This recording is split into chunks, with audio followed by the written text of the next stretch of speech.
Bon, ici, on a envie de scaler notre boîte, Ouais, d'accord? ouais, Donc, c'est cool, on peut mettre en place des systèmes marketing, on peut augmenter le chiffre d'affaires, on peut faire des ventes. on peut. Si derrière, l'identité du dirigeant, elle suit pas la croissance de la boîte, ça va mal se passer à un moment. Eh oui, On le sait. eh oui. Pourquoi? Parce que on va scaler les pubs, Ouais, il va y avoir plus de clients, plus de clients. plus de membres dans l'équipe, Ouais. il va y avoir peut-être des litiges avec Mmh. certains clients, c'est Ouf! Ah. c'est des maths, Mmh. peut-être des conflits dans l'équipe, Oh oui. peut-être des pommes pourries dans le panier. Oh! Et donc, ça va être Mmh. notre job de leader Exactement. de prendre notre place de CEO. Mmh. Mais ça, c'est pas facile. Mmh. C'est d'ailleurs pour ça que tu as du travail en tant que Exactement. coach de dirigeant du digital. Tu me fais beaucoup rire. C'est pour ça que les gens viennent te donner de l'argent Exactement. pour que tu les aides, à, prendre leur place de CEO et à cartonner leurs objectifs Mmh. de C'est chiffre bien ça. d'affaires. C'est bien ça. L'enjeu de cette vidéo, c'est un peu de synthétiser tes 10 ans de coaching, Mmh. tes milliers de personnes accompagnées, C'est tes ça. dizaines de milliers d'heures de coaching Exactement, ouais. sur la thématique Mmh. du leadership et de la posture du dirigeant. Ouais, qui a un enjeu principal surtout, dans cette phase de croissance puisque le scaling et tous les éléments que tu viens de donner, ils sont capitaux en fait, au moment où, la croissance et l'accélération est là. C'est-à-dire que scaling, ça veut simplement dire accélération de la croissance pour, ceux qui sont un peu novices sur le sujet. Mais dans l'idée, chaque fois qu'une phase de croissance arrive, la croissance arrive toujours avec du chaos et ce chaos, souvent, il est humain, c'est-à-dire dû au fait que les ordres et les process qui sont donnés à exécuter sont mal compris ou mal, exécutés par les personnes qui sont en charge de l'exécution et souvent, un peu comme la métaphore, du coach de foot, quand, une équipe de sport de foot, perd le match, c'est pas les joueurs qu'on regarde. On regarde le Le coach. sélectionneur Voilà, ou le sélectionneur, le coach et Didier simple Deschamps. Didier Deschamps, Dédé, si tu nous écoutes et sur le principe, c'est de se dire, en fait, où se place la responsabilité du dirigeant et où se place finalement la responsabilité de, l'équipe et au sens large, en fait, du management, c'est-à-dire qui manage qui. La première étape, c'est surtout la posture et effectivement ce leadership pour pouvoir poser un cadre, puisque le leader, lui, le dirigeant de l'entreprise, il a cette obligation de montrer les règles du jeu. En fait, comme le sélectionneur de foot, quand il emmène son équipe, les joueurs, quand ils rentrent sur le terrain, ils connaissent précisément les règles du jeu sur le terrain et il y a un arbitre qui vient en fait arbitrer si tout le monde joue bien le jeu. Bah, l'arbitrage, là pour le coup, c'est le chef d'entreprise qui va créer ça avec le cadre et les règles qu'il va donner aux gens. Le problème là-dedans, c'est que chaque fois qu'un cadre est posé, en fait, si le dirigeant n'a pas su exprimer correctement sur le bon canal de communication dans la compréhension neuronale en fait des personnes qu'il a en face de lui, bah, les ordres en fait sont soit mal exécutés, soit incompris par les personnes qui sont en face. Et souvent, quand c'est le cas, ça va créer un énorme agacement chez le fondateur qui, lui, en fait, va s'énerver en se disant: «Ouais, putain, ils ont pas compris, il faut que je réécrive» et souvent, c'est pas que le process est mauvais, c'est pas que, la méthodologie ne fonctionne pas, c'est simplement parce que le, le fondateur, quand il explique quelque chose, il le fait depuis son niveau de conscience à lui. Et son niveau de conscience étant trop élevé par rapport aux personnes qui sont en face, il ne se met pas au niveau de compréhension des autres pour que le cadre soit compris justement par les personnes en face. Pour la faire simple, quand un dirigeant va parler à son équipe de commerciaux, il va pas leur parler de la même manière qu'à des comptables ou à des personnes qui s'occupent de la relation clientèle. Et donc, dans l'idée, si lui-même ne sait pas adapter ce canal de communication, l'équipe, en fait, va recevoir et va lui-même interpréter le message à sa manière, de son niveau de conscience. D'accord.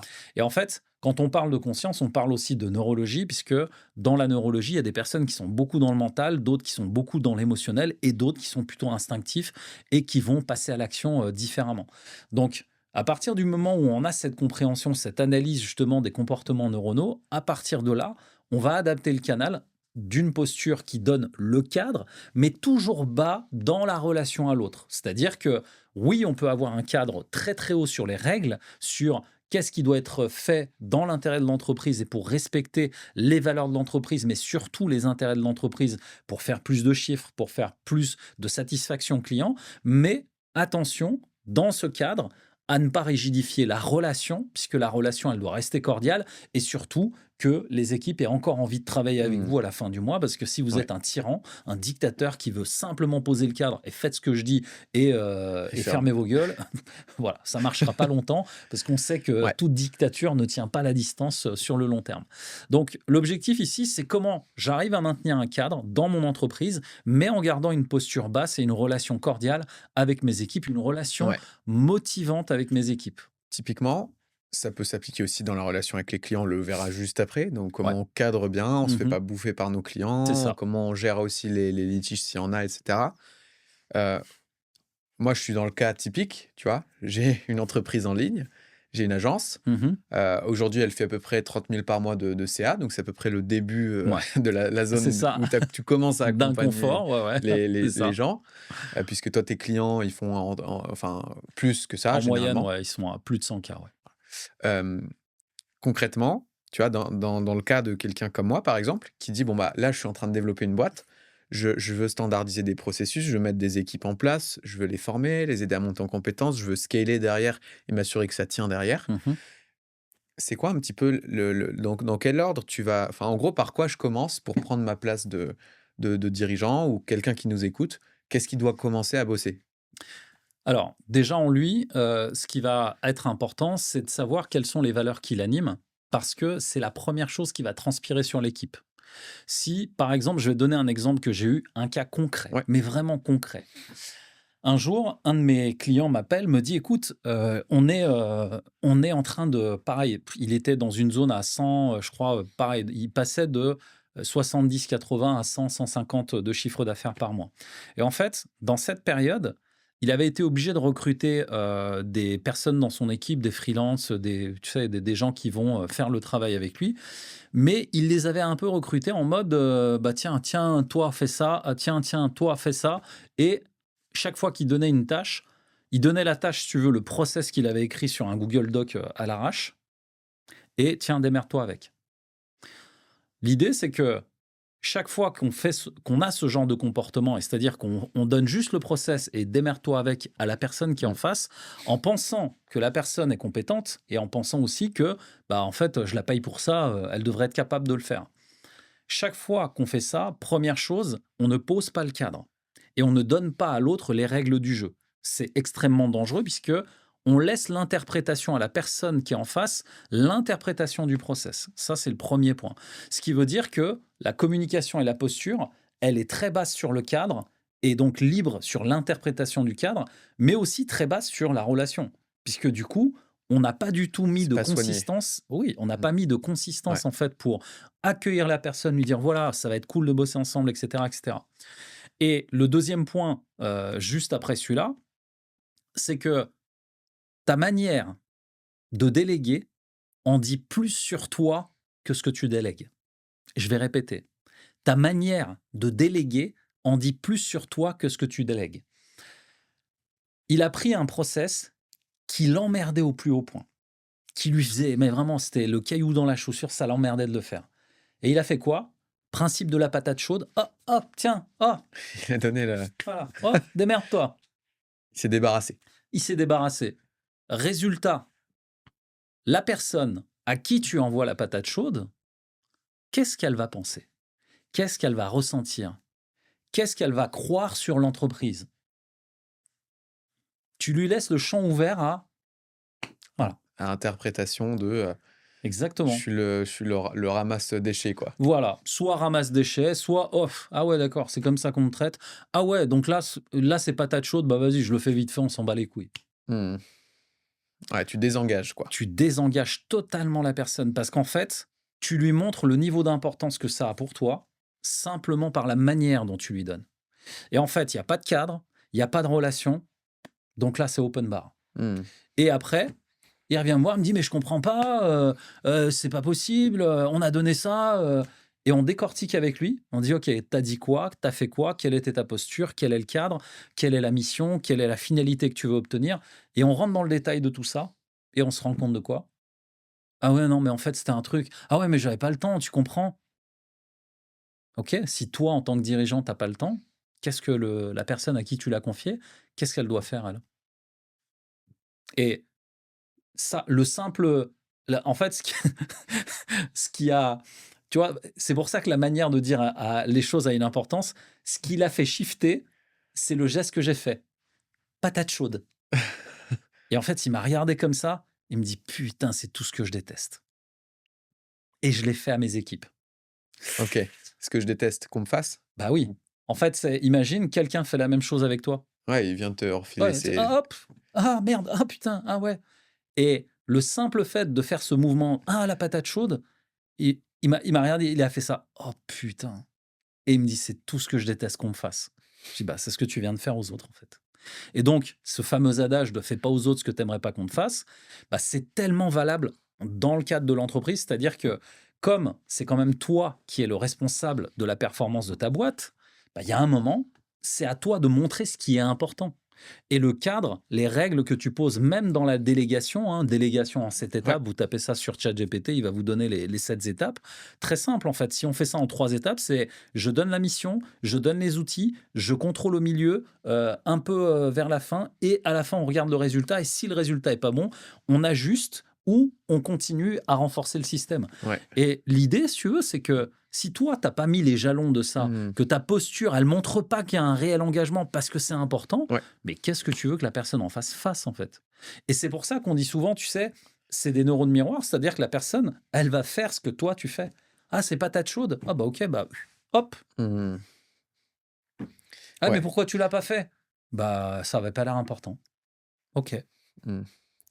Donc tu as un vrai enjeu à bien arriver avec la bonne posture, à bien cadrer les gens Ouais, avec qui tu bosses ouais, et ça passe par, avec quelle intention tu délègues et quelle ouais, attente tu mets ouais. dessus, quoi. Et surtout, l'intention et les valeurs que tu mets dessus, c'est-à-dire, qu'est-ce que tu veux créer chez l'autre? OK. Tu sais, on en avait parlé dans une autre vidéo, que vous retrouverez sûrement, sur la chaîne ou autour des liens de la vidéo.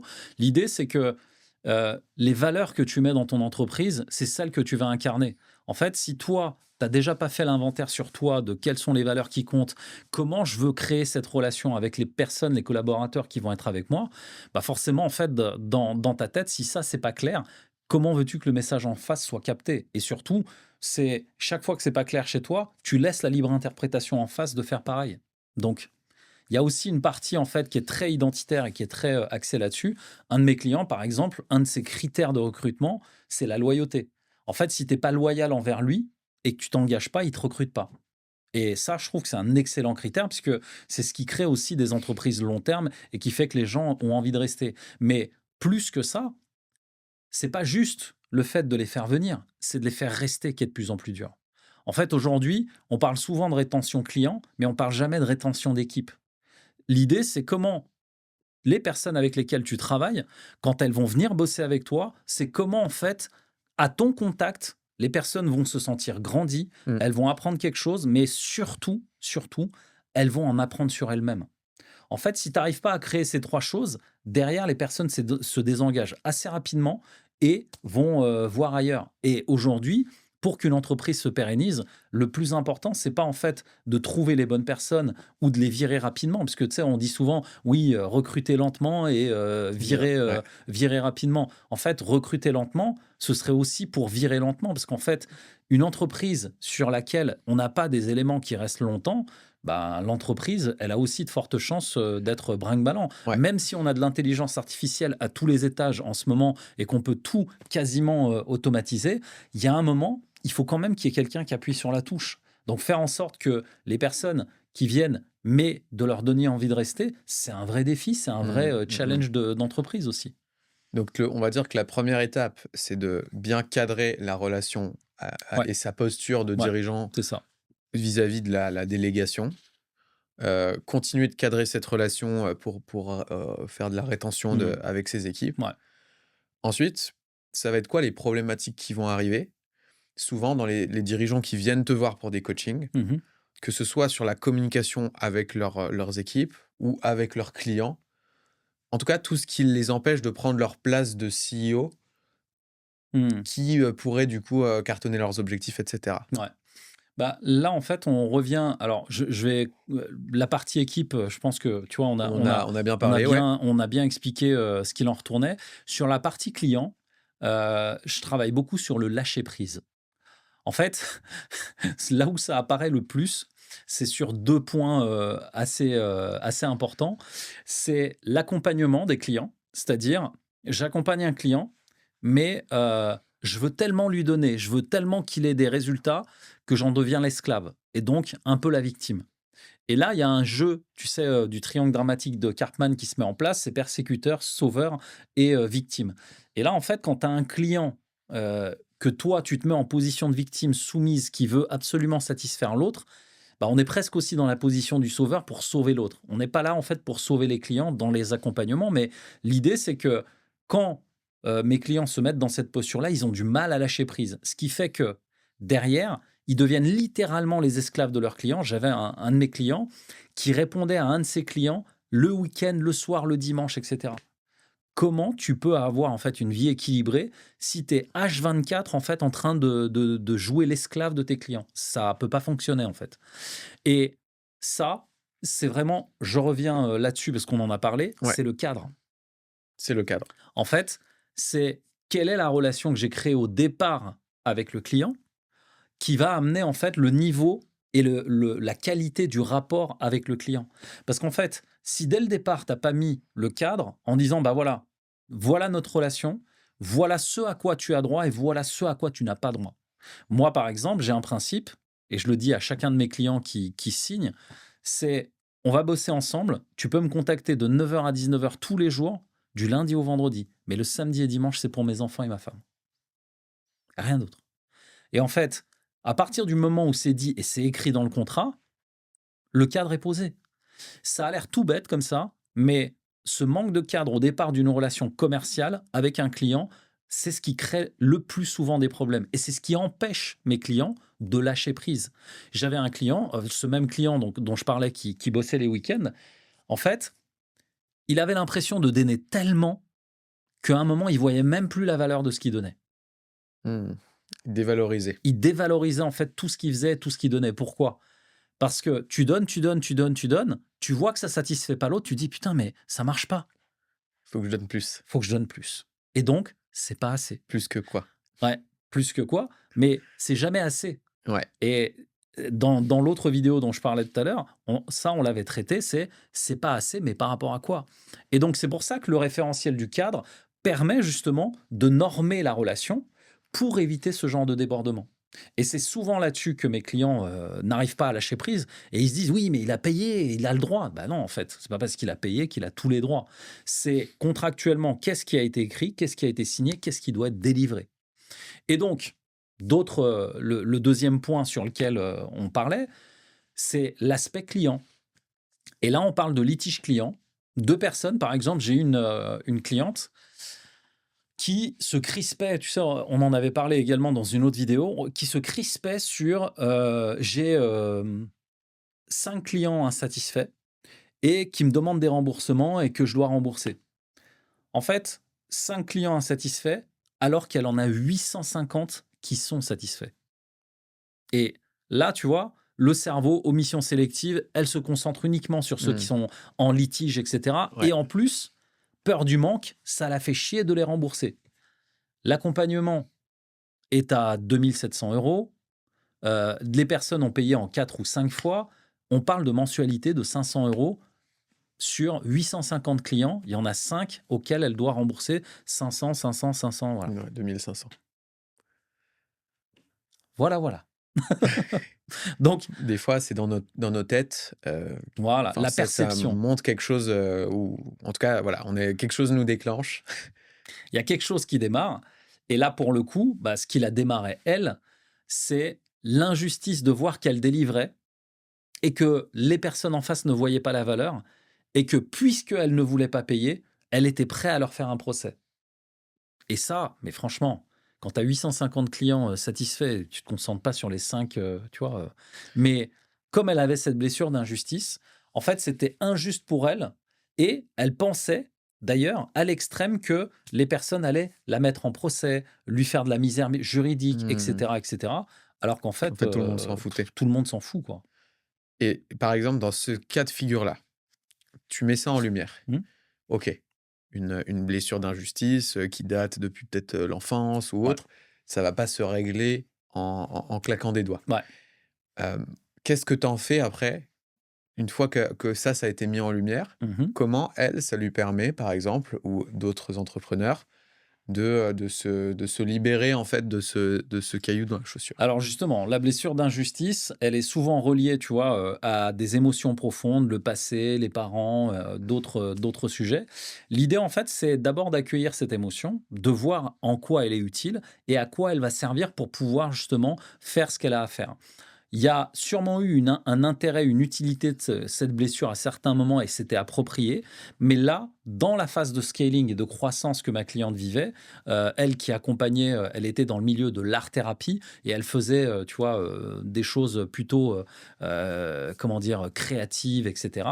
Ben, le fait, en fait, d'être dans cette art-thérapie, même elle, tu vois, ça allait chercher ses émotions profondément. Et donc l'idée, c'est de voir à quel moment et à quel endroit c'est approprié, mais à quel endroit, surtout en fait sur les litiges clients, où ça n'a aucun intérêt. En fait, le coût d'opportunité et l'énergie qu'elle va mettre là-dedans Ouais, est beaucoup trop élevé par rapport aux gains qu'elle pourrait faire potentiels à se concentrer à aller chercher encore plus de clients avec les 850 qu'elle a déjà en fait. Et le coût d'opportunité à perdre, cette acquisition-là, ça va lui coûter plus cher de s'occuper de ces 5 clients, sur lesquels il faut rembourser 500 balles. Bah, ça va coûter plus cher ça que ouais, d'aller chercher plus de clients, en fait.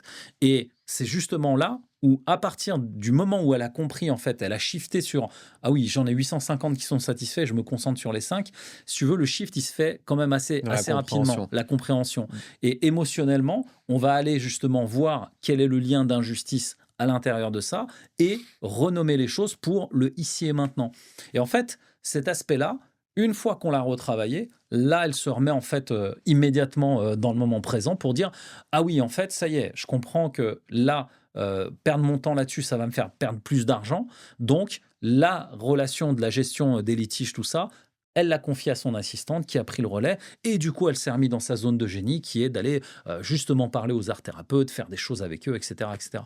Donc, l'idée, c'est vraiment en fait comment je me détache, vraiment, je lâche prise sur l'émotion qui se génère en moi pour pouvoir me reconcentrer en fait sur l'essentiel qui est finalement de continuer à alimenter le pipe d'acquisition qui permet à tout le reste de fonctionner, tu vois.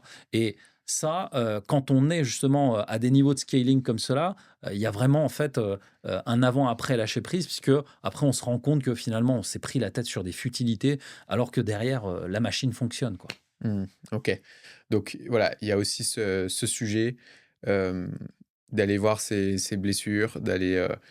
de cadrer ses relations avec ses clients Mm.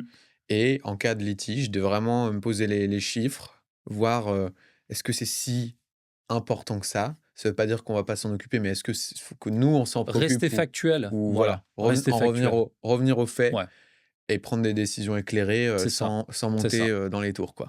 C'est ça. Une fois qu'on a dit ça, qu'est-ce qui nous manque là, pour vraiment prendre une posture de leader, de leader qui inspire ses équipes, qui inspire son marché et qui construit, plus grand? Bah, là, la dernière touche à laquelle on va vraiment, pouvoir, clôturer avec ça, c'est de savoir fédérer. Et une équipe ne peut se fédérer, en fait, qu'à partir d'une vision qui a, en fait, en structure sous-jacente, c'est-à-dire ce qui maintient la vision, c'est le squelette, en fait, des, valeurs et des croyances qu'on y met. C'est-à-dire que on peut avoir une grande vision. J'aime bien donner, l'exemple de Elon Musk parce que je le trouve assez, il est presque caricatural, mais en même temps tellement grand. Elon Musk, le jour où il annonce, au monde entier en disant, hem: «L'être humain sera une espèce interplanétaire», cette simple phrase, elle va en fait, déjà nous projeter dans: «Ah oui, l'humain, une espèce interplanétaire». C'est vraiment se dire en fait, interplanétaire, ça veut dire qu'on va se promener dans des planètes, on va sortir de la Terre et on va être sûrement une espèce parmi tant d'autres. Et l'idée, c'est que la phrase, elle est tellement dans nos petits cerveaux, elle est tellement trop grande que la vision, elle est tellement gigantesque, on se dit: «Putain, mais c'est complètement dingue de dire ça». Et en même temps, on a Elon Musk qui a construit SpaceX, qui a construit Tesla, qui a construit Neuralink, qui a aussi construit des trucs de photovoltaïque. Enfin bref, il a mis en fait toute sa vision en œuvre. Et l'idée, c'est qu'une vision, on ne peut, on ne peut y adhérer et fédérer les gens qu'à partir du moment où derrière, en fait, les actes suivent, mais surtout, les valeurs qui vont avec, c'est effectivement faire voyager l'humain et en faire une espèce interplanétaire, mais le sortir de ce qu'il est là actuellement. Et les valeurs et la grande vision justement d'Elon Musk par rapport à ça, ça s'appuie aussi sur le fait qu'il est en quête d'exploration, de liberté, de changement, de... Il y a tout un tas de valeurs, en fait, quand on y réfléchit bien, qui sont sous-jacentes à ça. Et c'est ce qui fait, en fait, c'est ce qui donne le tournis à tout le monde en voyant ça, en se disant, putain, waouh, ça a l'air trop ouf. Alors qu'en fait, si on y réfléchit bien, c'est vraiment propulsé par une grande curiosité, parce que c'est quand même, je crois qu'il est un peu Asperger sur les bords. Il a cette énorme boulimie d'informations, il veut toujours en savoir plus, Mmh. il est très curieux, etc. Il y a également ça, mais il y a aussi le côté explorateur, le côté finalement, je vois grand et donc je m'autorise à penser grand.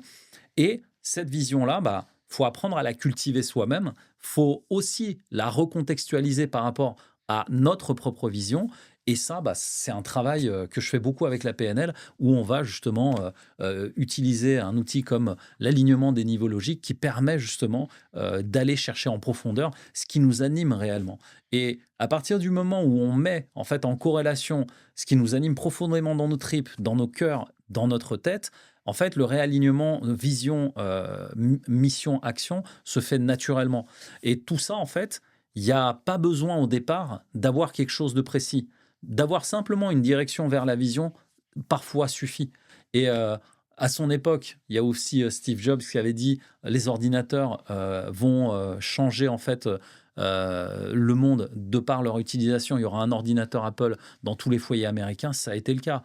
Henry Ford, il avait dit la même chose. Il y aura Une voiture, une voiture dans tous les foyers américains. C'est ce qu'il y a eu. En fait, on n'a pas besoin de partir d'une grande vision. On a besoin de partir d'idées très simples au départ, de mettre des valeurs dessus et ensuite d'aligner les actions et surtout de fédérer les gens autour de ça. Et c'est souvent ça, en fait, qui fait que bah, derrière, les grandes entreprises continuent. Moi, j'ai bien aimé dans le milieu des entrepreneurs du digital. J'ai bien aimé l'histoire comment il s'appelle, de David Owens, Sam Owens, pardon. Sam Owens, le fondateur de School, de School, ouais. et qui a revendu ça après à Alex Hormozy. Ils se sont Voilà, ils associés. se sont associés, ils ont fait ça ensemble. En fait, ce que j'ai bien aimé sur son parcours, c'est que à une époque, je crois qu'il faisait entre 3 et 10 millions annuels, Sam Owens. Mais ce qui était hallucinant, c'est qu'il le faisait avec 5 autres de ses compères. C'est-à-dire que ils arrivaient à eux 5, il était 5 ou 7, je crois, pas plus, mais c'était toujours les mêmes personnes avec lui. Et en fait, ce pattern de savoir fédérer et de retenir les gens et de les garder et d'en faire presque des amis dans la vie et de faire en sorte que la machine elle tourne grâce à ça, j'ai vu ça dans plusieurs types d'industries, notamment un exemple que tout le monde comprendra, qui sera un peu plus mainstream, c'est Steven Spielberg, qui est le réalisateur des Jurassic Park, de E.T., etc., pour ceux qui connaissent. Ce mec-là, ça fait plus de 25 ans qu'à chaque fois qu'il fait un film, il a toujours la même équipe. Et en fait, le truc que je constate là-dedans et qui est un peu le fil conducteur par rapport à Sam Owens, c'est que on peut faire de grandes entreprises avec très peu de personnes, mais à condition que derrière, il y ait justement ce que je viens de dire, vision, valeur et fédérer en fait les gens. Et ça, c'est un truc qui fonctionne peu importe l'industrie et on peut le voir dans plusieurs types d'industries. Mais dans notre industrie, en fait, ceux qui réussissent le mieux sont souvent ceux qui savent s'entourer et garder les gens. Et plus en fait tu avances dans le temps, plus tu te rends compte que ton équipe de base, le noyau central, en fait, si tu as su bien t'en occuper, derrière ça provoque des résultats exponentiels, quoi.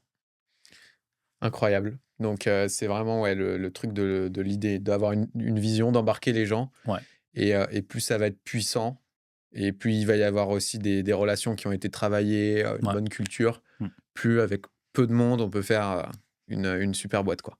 ouais. Là, je pense qu'on a fait un bon tour d'horizon Ouais, déjà des basics de la posture du CEO. c'est ça. Évidemment, c'est pas exhaustif. Ouais. Évidemment, après, c'est au cas par cas. Il Mmh. y a des angles morts pour tout le monde. Ouais. C'est-à-dire que là, on parle de plein de sujets, mais c'est pas évident de savoir sur quoi je dois, moi, bosser pour ma posture de CEO, Mmh. ou où est-ce que j'ai des faiblesses, des angles morts. C'est tout le sujet de tes coachings. Donc, Ouais, c'est ça. comme d'hab, hein, il y a les Mmh. liens autour si vous voulez prendre rendez-vous avec Mehmet. Et n'hésitez pas à nous faire des feedbacks sur ce genre de thématique, ce genre de format, ce qui résonne le plus chez vous. Et puis nous, ça nous permet aussi d'approfondir de vidéo en vidéo. Merci Mehmet. Merci à toi, Baptiste. Ciao. Ciao.